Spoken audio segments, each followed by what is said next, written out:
AK 라디오 시작합니다. 아시아경제 이동혁 부장님과 함께합니다. 부장님 안녕하세요. 네, 안녕하십니까. 네, 오늘의 주제는 비대면 진료 산업입니다. 네. 이번 달 2일 월요일 네. 12월 2일부터 네. 비만약 위고비에 대해 비대면 처방이 중단됐다는 뉴스가 나왔어요. 그래서 제가 이 뉴스를 보고 네. 대체 비대면 진료가 얼마나 우리나라에서 활성화돼 있는지 예. 그리고 동시에 어떤 문제가 있길래 중단이 된 건지 처방이 중단됐는지 궁금해지더라고요. 네. 이유가 뭘까요? 네, 그 위고비는 우리도 방송에서도 이야기했지만 네. 이제 10월 중순에 국내에 출시됐잖아요. 출시되자마자 이 비대면 진료 플랫폼에서 처방받는 게 바로 열풍이 불 정도가 됐어요. 네. 이게 원래는 위고비는 고도 비만이면서 또 비만에 동반하는 만성질환을 가진 환자한테 엄격한 기준에 맞춰서 처방하는 전문의약품이잖아요. 네. 그런데 이 비대면 진료 플랫폼에 위고비가 올라가니까 거기서 가장 기본적인 체중, 키 이런 것도 확인하지 않고 그냥 원하면은 다 처방해주는 일종의 묻지마 처방이 쏟아져 나왔다고 그럽니다. 네. 그래서 뭐 10초 컷 묻지도 않고 10초면은 처방해준다. 네. 비판까지 나왔어요. 네. 이게 지난 가을에 국정감사에서까지 이제 문제가 됐고요. 네. 그때 당시에 이 조기용 보건복지부 장관이 상황을 체크하고 검토하겠다 이제 이렇게 말씀을 하셨는데 그 뒤로 아예 위고비를 포함해서 전문의약품군에 속하는 비만 치료제는 비대면 처방 허용 품목에서 이 모두 뺐죠. 중단시킨 겁니다. 저희가 위고비에 대해서는 이전 네. 방송에서 몇 번 다룬 적이 그렇죠. 있으니까 네. 오늘은 이 위고비가 아닌 그럼요. 비대면 진료 산업에 대해서 이제 네. 본격적으로 이야기를 해보면 좋을 것 같은데요. 네. 그러면 비대면 진료가 네. 그 과잉 처방을 네. 이렇게 해서 중단시킬 정도로 네. 우리나라에서 활성화가 돼 있는 수준인가요? 아, 그거는 아닙니다. 그러니까 이 요번에도 이 특정한 의약품, 비만 치료제라는 이제 의약품이 거기서 오남용 될 수 있게끔 이제 처방이 마구잡이로 나온다는 거였지. 네. 전체적으로 비대면 진료 산업, 비즈니스 자체가 어느 정도 규제를 해야 되겠는데 이런 정도로 커져 있는 건 아니에요. 아, 네. 비대면 진료 플랫폼을 운영하는 기업들도 스타트업 이제 네. 조금 벗어나는 어떤 그런 정도의 기업이고요. 네. 역사적으로 보면 우리나라는 맨 처음에 이 비대면 진료 시범 사업 1988년도 벌써 오래됐죠. 네. 시작했고 그때 당시에는 이제 원격 의료라는 이제 이름으로 시작을 했습니다. 네. 이 비슷한 시기 1990년대 이후에 세계 각지에서 이 핸드폰 이런 식으로 인터넷 무선 통신이 발전하면서 비대면 진료가 이제 동시에 등장을 했고 네.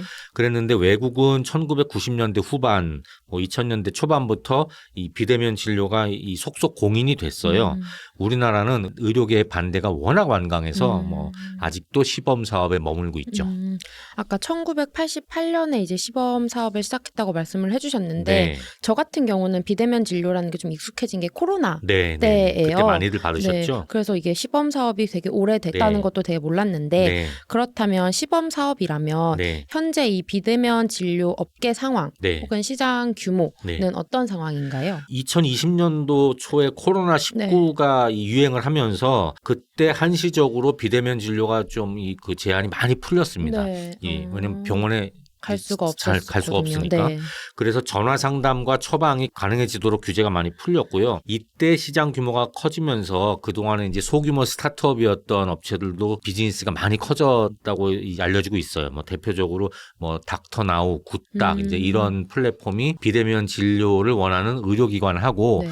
비대면 진료를 받고자 하는 환자들을 연결시켜주는 이제 사업을 하고 있고요. 그 시범 사업을 통해서 이제 허용이 돼 있는 비대면 진료의 범위는 소아과 질환, 이제 아이들 아플 때 요즘 네. 소아과 가기 워낙 어렵잖아요. 네, 네. 또 발톱 무좀, 여드름, 또 탈모약 처방 같은 약간 그 이 미용 네. 이쪽 그리고 이 다이어트 이런 정도의 비대면 진료와 약 처방이 허용이 됐었는데 네. 시범 사업으로 네. 이번에 위고비 묻지마 처방 이후로 다이어트 처방이 이제 빠진 거죠.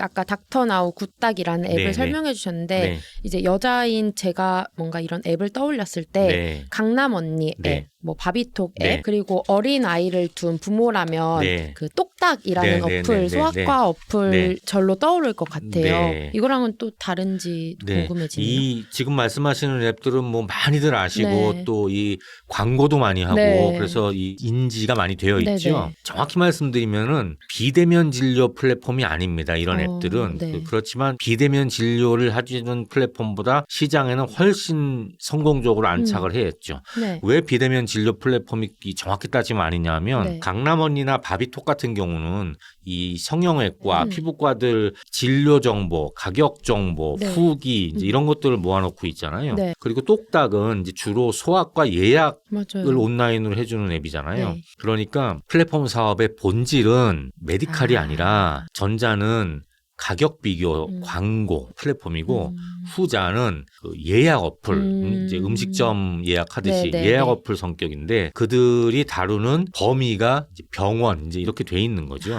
똑딱 같은 앱은 지금 우리나라에서 소아과 예약의 필수 앱으로 자리 잡아서 맞아요. 똑딱 앱이 없으면은 동네 소아과 예약이 안 된다고 할 정도예요. 맞아요. 뭐 저도 듣기로 소아과에 전화 걸어서 이 저희의 진료 받고 싶어요라고 전화를 하면은 똑딱 앱으로 예약해 주세요. 음식점에서 전화 주문하려고 그러면은 배달의 민족으로 맞아요. 주문하세요. 네네. 뭐 쿠팡이츠로 주문하세요. 요기요로 주문하세요. 그런 식당 많잖아요. 네.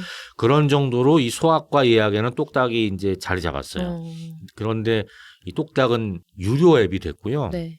회비가 한 달에 1,000원, 1년에 10,000원 이 정도 회비 베이스로 갈 수 있는 이제 앱이 됐죠. 아무튼 엄격하게 말하면은 비대면 진료 플랫폼은 아닙니다만 어쨌든 우리나라에서 이 의료, 진료, 메디컬 관련된 온라인 서비스는 이제 막 태동하고 있는 신생 사업에 가까우니까 이 우리 업계나 소비자나 정부에서도 너무 세부 구분을 엄격하게 나누지 말고 성장할 수 있게 두루두루 성장할 수 있게 지원하면 좋겠다는 게 제 생각입니다. 네. 이제 우리나라에 대해서 현황을 살펴봤는데 네. 그렇다면 이 비대면 진료 산업 봤을 때 네네네. 외국에서는 네. 지금 어떤 상황인지도 궁금하네요. 네. 잠시 전에 말씀드렸지만 미국, 일본, 호주 같은 나라는 1990년대 뭐 중반 네. 후반부터 2000년대 초반에 각각 자기 나라에서 비대면 진료가 이 제도화됐어요. 네. 공인이 됐어요. 네. 그런데 이 보통은 우리가 해외 뭐 선진국, 뭐 한국도 이제 선진국입니다만은 해외 선진국은 비대면 진료가 굉장히 이 그 보편적인데 우리는 안 된다. 이제 네. 보통 이렇게 인식을 많이 하는데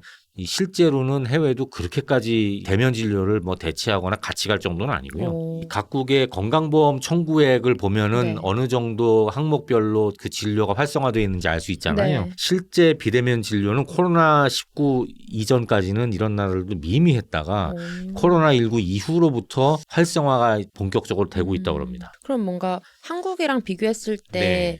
사실 저는 엄청 큰 그런 산업일 거라고 네, 생각을 했는데 네, 네. 그렇다면 대체 이 미국이나 일본 같은 데서도 네. 왜 활성화가 되지 않았는지 이유가 무엇일까요? 기본적으로 의료도 서비스라는 그죠? 서비스 비즈니스라는 쪽에서 분석을 해보면은 네. 어느 정도 이해할 수 있는 부분이 있습니다. 서비스 마케팅에서 볼 때 이 경영학에서 4가지 특징이 있다고 하는데 네. 서비스만 갖는 네. 그 중에 하나가 비분리성이라는 게 있다고 그래요. 비분리성. 예, 그러니까 네. 서비스를 공급하는 사람하고 의료에서는 이제 의사죠. 네.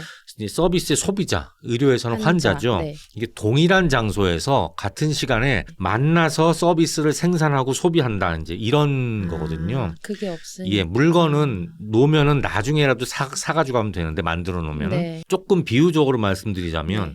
머리를 자르려면 미용사가 있는 미장원에 가야 되고 그죠. 식사를 하려면 셰프가 있는 식당에 가야 되잖아요. 네. 굳이 웬만하면 미용사가 온라인에서 시키는 대로 내가 가위를 들고 자르는 비대면 헤어컷을 하고 싶지는 않잖아요. 아, 네, 그죠.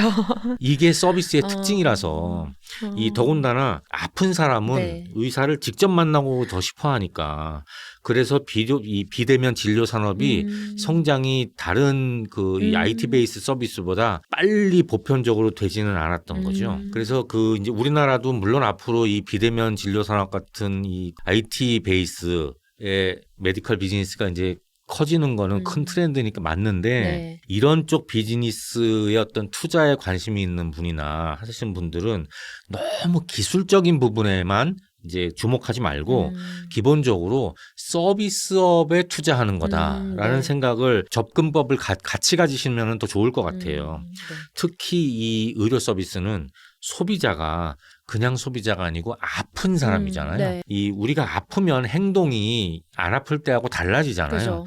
그래서 이 소비자 행동이 일반 소비자하고는 다를 거다라는 거를 일단 먼저 이 전제를 두고 그다음에 기술이 발전되고 네. 그 기술이 제도화가 어떻게 되고 있는지 차근차근 판단해서 관심을 가지시고 투자를 하시는 게 조금 더 도움이 될 것 같아요. 그러면 대체 이 비대면 진료가 이렇게 성장해야 되잖아요. 네네네. 결국은 네. 이제 우리나라에서 한국에서는 네. 이 전망을 어떻게 할 수 있다고 생각하시나요, 부장님께서는? 방금 말씀드린 것처럼 비대면 진료 시장이 갑자기 뭐 게임 산업이 커졌다, 뭐 우리 온라인 쇼핑이 커졌다, 배달 앱이 커졌다 이런 식으로 하루아침에 갑자기 커질 것 같지는 않고요. 아픈데 병원에 가기 어려운 분들은 받을 수 있는 비대면 진료 서비스가 있으면 그 대신에 또 꼭 받으려고 그럴 거잖아요. 그죠. 이런 식으로 틈새 시장이 형성이 될 것 같고 그 틈새 시장 안에서 적절하게 성장할 거다. 이제 이렇게 의료계에서는 보고 있거든요. 네. 현재 우리나라에서 허용이 돼 있는 시범 사업의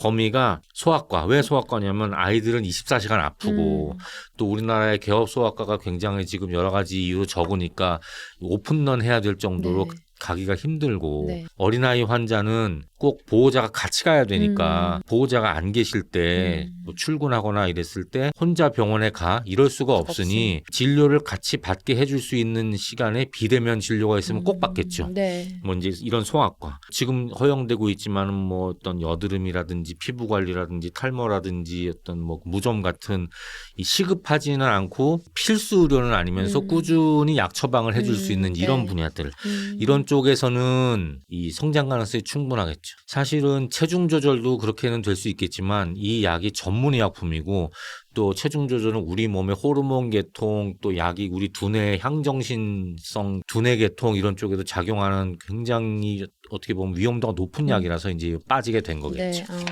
조금 보수적으로는 우리나라가 전 세계적으로 의료 접근성이 톱인 나라다라는 거를 생각해 볼 필요도 있어요. 우리나라의 절대적인 의사의 수는 모자랄 수 있죠. 그렇죠. 그래서 지금 의대 중원도 추진하는 거고 네.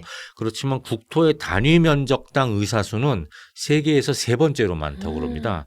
1등이 네덜란드, 2등이 이스라엘.